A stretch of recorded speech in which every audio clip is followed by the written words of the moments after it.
ایک بادشاہ نے اپنے وزیر سے پوچھا، یہ میرے نوکر چاکر مجھ سے زیادہ کیسے خوش باش پھرتے ہیں جبکہ ان کے پاس کچھ نہیں اور میرے پاس کسی چیز کی کمی نہیں، یعنی ان کے پاس کچھ بھی نہیں پھر بھی یہ خوش رہتے ہیں اور میرے پاس سب کچھ ہے میں پھر بھی خوش نہیں رہتا۔ وزیر نے کہا، بادشاہ سلامت، اپنے کسی خادم پر قانون نمبر 99 کا استعمال کر کے دیکھیے۔ بادشاہ نے پوچھا، اچھا یہ قانون نمبر 99 کیا ہوتا ہے؟ وزیر نے کہا، بادشاہ سلامت، ایک سراہی میں 99 درہم ڈال کر سراہی پر لکھیے، اس میں تمہارے لیے 100 درہم ہدیہ ہے۔ رات کو کسی خادم کے گھر کے دروازے کے سامنے رکھ کر دروازہ کھٹکھٹا کر ادھر ادھر چھپ جائیں اور تماشا دیکھ لیجئے۔ بادشاہ نے یہ تجربہ کرنے کا فیصلہ کیا اور جیسے وزیر نے سمجھایا تھا ویسے ہی کیا۔ سراہی لی اور اس میں 99 درہم رکھ دیے اور اس کے اوپر لکھا کہ اس کے اندر 100 درہم ہے۔ وہ سراہی دروازے کے باہر رکھ دی گئی، ایک خادم کے دروازہ کھٹکھٹایا اور چھپ کر تماشا دیکھنا شروع کر دیا۔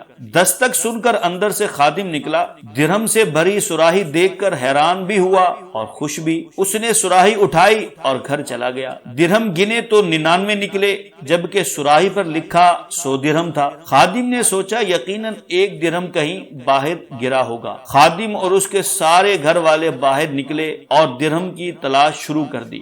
99 درہم غیب سے ملنے کی خوشی چھوڑ کر ان کی ساری رات ایک درہم کی تلاش میں گزر گئی۔ خادم کا غصہ اور بے چینی دیکھنے کے لائق تھی۔ اس نے اپنے بیوی بچوں کو سخت سست بھی کہا کیونکہ وہ درہم تلاش کرنے میں ناکام رہے تھے۔ کچھ رات صبر اور باقی رات بک بک اور جھک جھک میں گزر گئی۔ دوسرے دن یہ ملازم محل میں کام کرنے کے لیے گیا تو اس کا مزاج مختلف تھا۔ آنکھوں میں نیند تھی، کام سے جھنجھلاہٹ، شکل پر افسردگی آیا تھی۔ بادشاہ سمجھ چکا تھا کہ 99 کا قانون کیا ہوتا ہے۔ لوگ ان 99 نعمتوں کو بھول جاتے ہیں جو اللہ تبارک و تعالی نے انہیں عطا فرمائی ہوتی ہیں اور ساری زندگی اس ایک نعمت کے حصول میں سرگردہ رہ کر گزار دیتے ہیں جو انہیں نہیں ملی ہوتی، اور وہ ایک نعمت بھی اللہ کی کسی حکمت کی وجہ سے رکی ہوئی ہوتی ہے جسے عطا کر دینا اللہ کے لیے بڑا کام نہیں ہوتا۔ واقعی یہ واقعہ ہمیں بہت سارے باتیں سمجھا گیا کہ اللہ تبارک و تعالی نے ہمیں لاکھوں لاکھ کروڑہا کروڑ نعمتوں سے نوازا ہے۔ ہماری نظر اس کی ان نعمتوں پر نہیں ہوتی بلکہ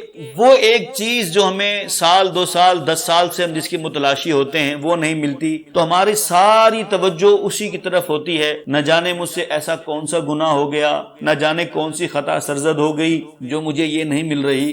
سمپل سی بات ہم دیکھیں، پورا مہینہ ہم کام کرتے ہیں اور دکان پہ اچھی سیل ہوتی ہے، 1-2 دن اگر سیل نہ ہو تو ہم رونا پیٹنا شروع کر دیتے ہیں، کاروبار نہیں ہے، بے روزگاری بڑھ گئی ہے۔ یعنی 28 دن جو ہمارا کاروبار اچھا چلا ہم اس کو بھول جاتے ہیں، اور 2 دن اگر ہمارا کام اچھا نہ چلا تو ہم اس کو لے کے بیٹھے ہوتے ہیں۔ اسی طریقے سے دیگر نعمتیں ہیں جو اللہ تبارک و تعالی نے ہمیں دی ہیں، ہماری ان کی طرف توجہ نہیں ہوتی، لیکن ہماری خواہش کے مطابق جو ہمیں چیز نہیں ملی ہوتی ہم اسی کا رونا پیٹنا لے کر بیٹھے ہوتے ہیں۔ جیسے یہ شخص 99 درہم ملنے پر خوش نہیں ہوا بلکہ ساری رات اس ایک درہم کو ڈھونڈتا رہا۔ ہم بھی اللہ کی وہ نعمتیں جو اللہ نے ہمیں عطا کی ہیں، اللہ کی عطا کردہ آنکھیں ہیں، منہ ہے، ناک ہے، ہاتھ ہے، پاؤں ہے، صحیح سلامت جسم ہے، اولاد ہے، گھر ہے، کاروبار ہے، بیوی بچے ہیں، ماں باپ ہیں، بہن بھائی ہیں، یہ اللہ کی کیسی کیسی نعمتیں ہیں، ہم ان کی طرف وہ توجہ نہیں ہے ہماری۔